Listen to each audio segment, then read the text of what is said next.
They say soldiers know how to survive anything, except family politics and love. I didn't believe that until I came home from deployment and found out my own bloodline had declared war on me. My name's Staff Sergeant Mason Hale, U.S. Army. 8 years in. 2 tours that I still taste when fireworks go off. I've been blown up, patched up, and shipped out more times than my therapist thinks is healthy. But nothing prepared me for the kind of ambush that came wearing my sister's perfume and my fiancé's lipstick.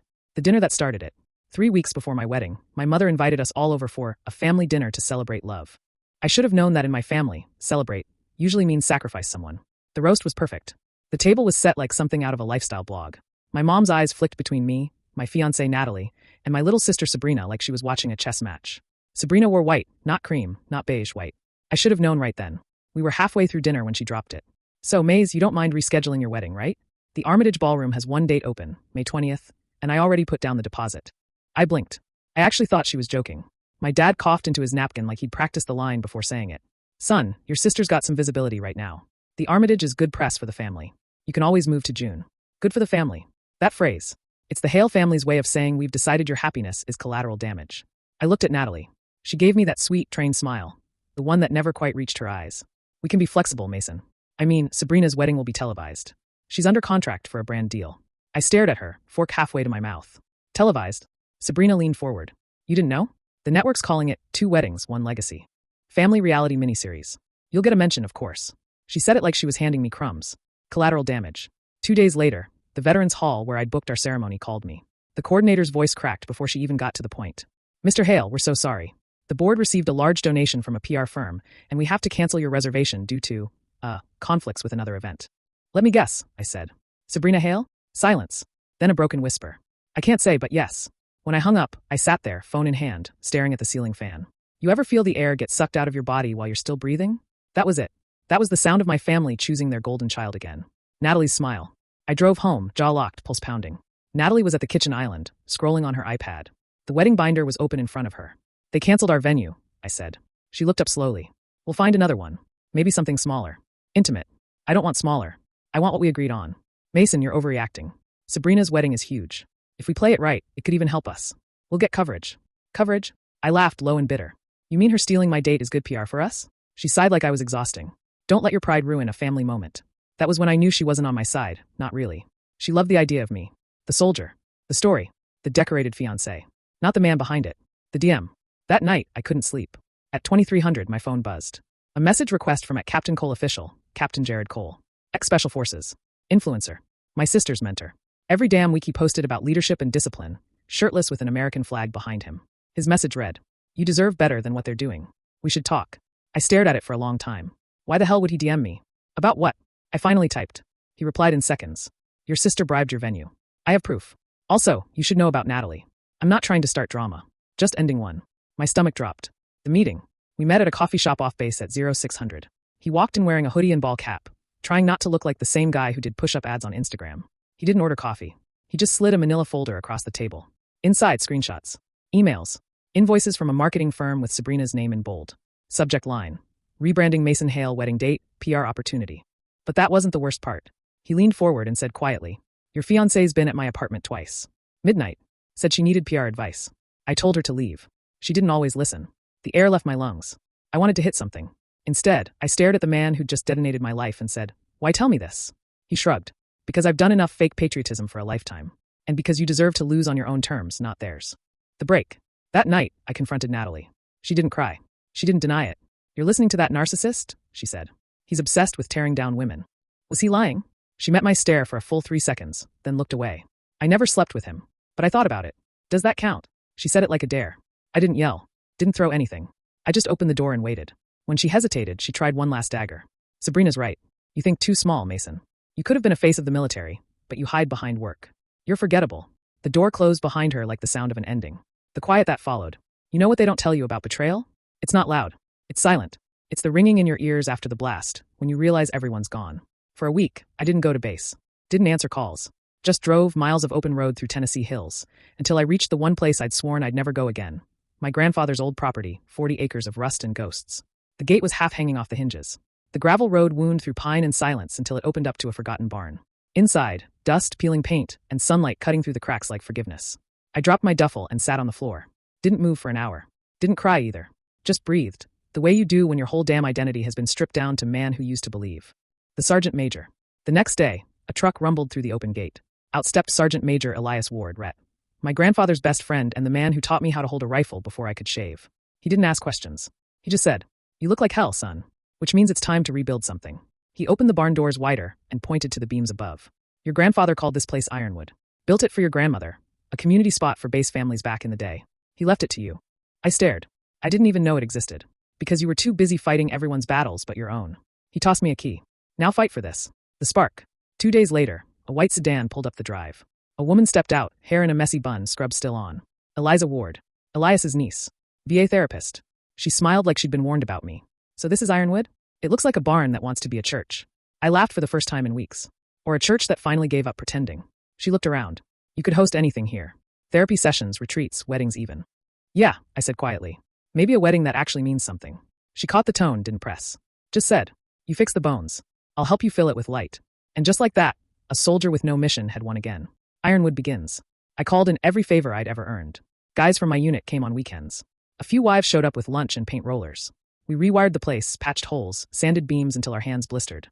Elias stood outside every day with coffee and a smirk. "Don't make it perfect," he said. "Perfect gets bought. Real gets remembered." And Eliza, she was everywhere. Designing layouts, scrubbing floors, laughing at our dark humor like she'd been deployed herself. At night, we'd sit on the porch and talk about everything except love.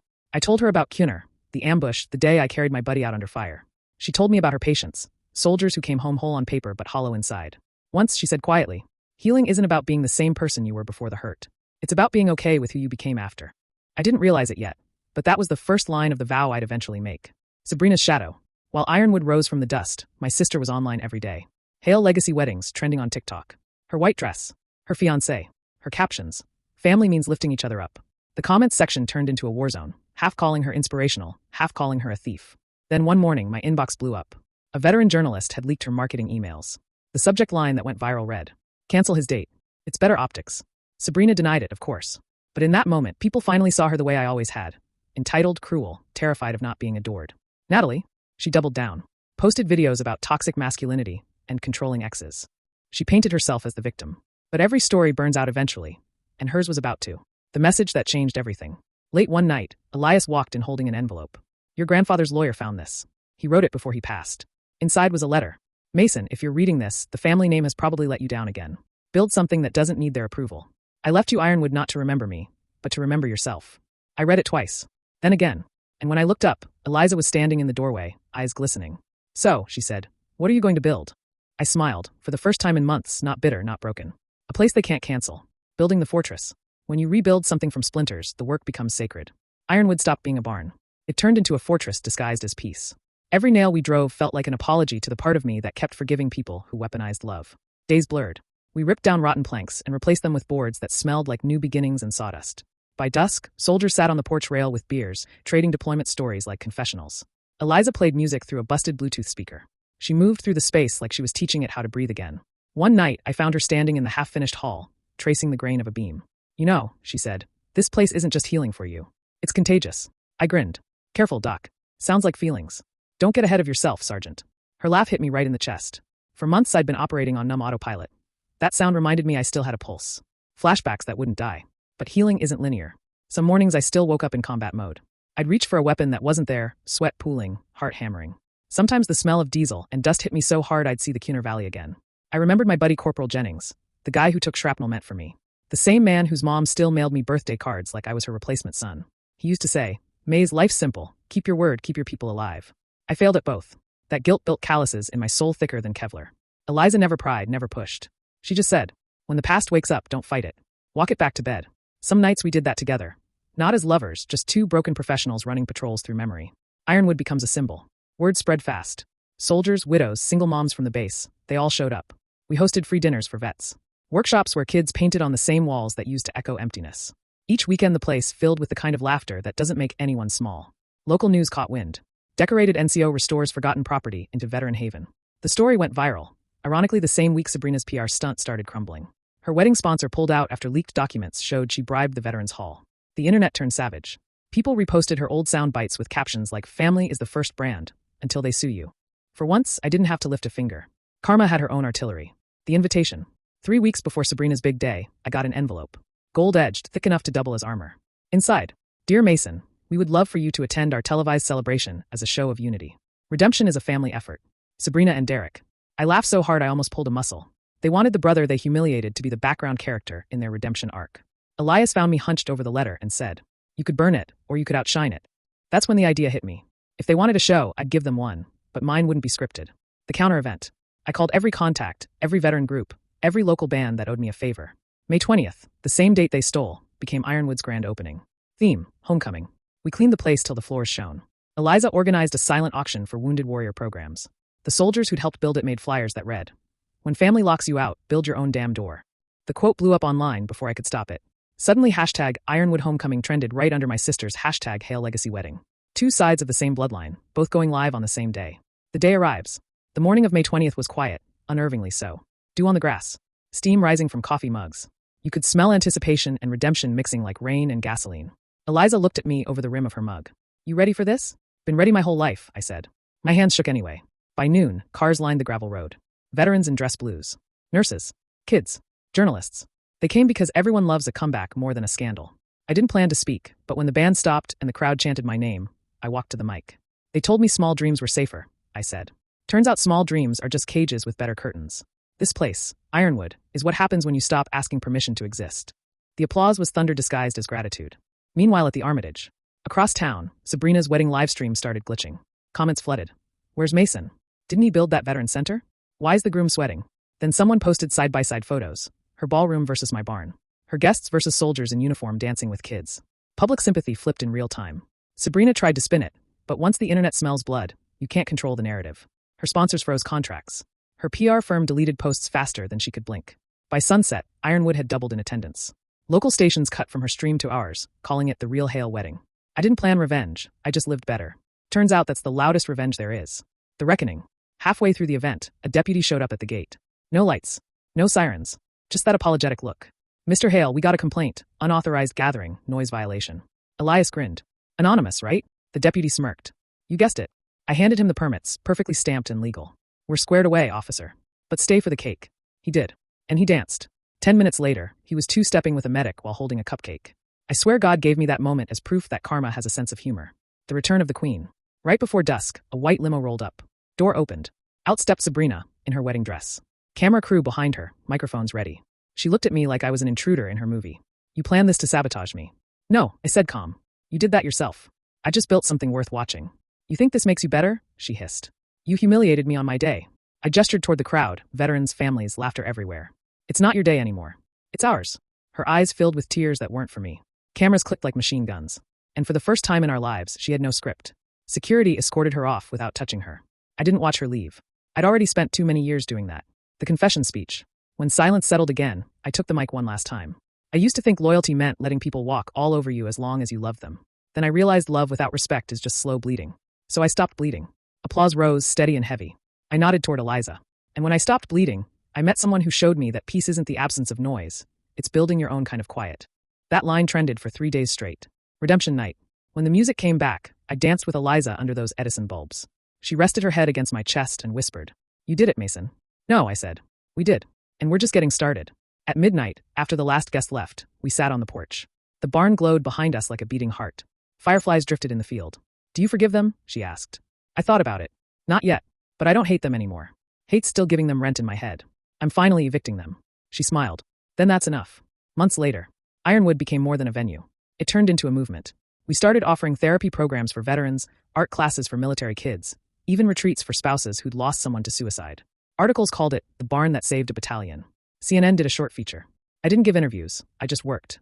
But Eliza did, and she said the line that made everyone cry. "He built a place that gives trauma a job besides haunting you." Natalie tried reaching out once. She sent an email. "Can we talk?" I deleted it unread. Closure doesn't always need a conversation. Sometimes silence is the signature on the divorce papers life forgot to file. 1 year later, May 20th again. The air smelled like pine and redemption.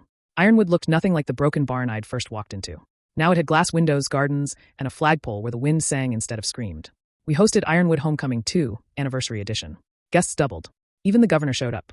He called me proof that resilience can outbuild betrayal. I just laughed and said I was proof duct tape and spite go a long way. Eliza stood beside me in a soft blue dress. Not a wedding, not yet. But we were past promises, we were in partnership. I looked at her and realized I wasn't waiting for the perfect life anymore. I was living it, calluses and all. The letter. That night, my mother approached with an envelope. She wanted you to have this, she said quietly. Inside, a letter from Sabrina. I watched the broadcast. You looked happy. I don't know how to apologize for everything. I was terrified of being irrelevant. You made peace look effortless. I'm in treatment for anxiety. If you ever open the door again, I'd like to help rebuild something. I didn't cry. I just folded it and slipped it into my pocket. Forgiveness takes time, but at least she'd stopped trying to monetize it. The last scene. Later, when everyone left, Eliza and I walked to the pond. Same dock. Same stars. Different man. She leaned against me. You ever think about what you'd say if you met the old Mason? I smiled. Yeah. I'd tell him not to let people who can't build anything convince him to burn his own house down. And what would he say back? That he's tired. But he'd keep walking anyway.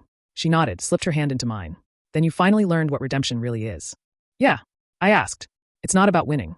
It's about ending the war. The frogs croaked their approval. The lights flickered behind us like they knew. Epilogue 2 years later. They say soldiers die twice. Once on the battlefield, and once when people forget their stories. Ironwood became my way of keeping stories alive. Kids from the base visit every summer. They paint murals of their parents in uniform. Every year, I add one more panel, not of war, but of what comes after. Eliza calls it the Wall of Returns. Sabrina visited last fall. She wore jeans and humility. Brought a donation check, no cameras. We planted a tree together by the pond. No speeches. Just dirt under our nails and a shared silence that felt like forgiveness. Before leaving, she said, I wanted fame. You built legacy. I get it now. I hugged her. It wasn't cinematic. It was real. And that was better. Final reflection. If you're reading this, wondering when the revenge part ends, here's the truth. Revenge ends the moment you stop needing applause to prove you survived. Everything after that is peace disguised as purpose. The family that erased my wedding? They gave me a reason to build something permanent. The fiancée who used me for PR? She taught me the value of silence. The therapist who walked into a broken barn? She taught me how to turn silence into sanctuary. I used to think my life peaked in uniform. Now I know it started in sawdust and second chances. So if you're standing in the rubble of someone else's choices, wondering whether to rebuild or burn it down, build. Build so loud they mistake it for thunder. Build until the people who buried you ask if you're hiring. Build until peace starts to sound like your own name again. And when it's all done, stand in the doorway of what you made, look at the light pouring in, and say, they tried to cancel me. I built the headline instead.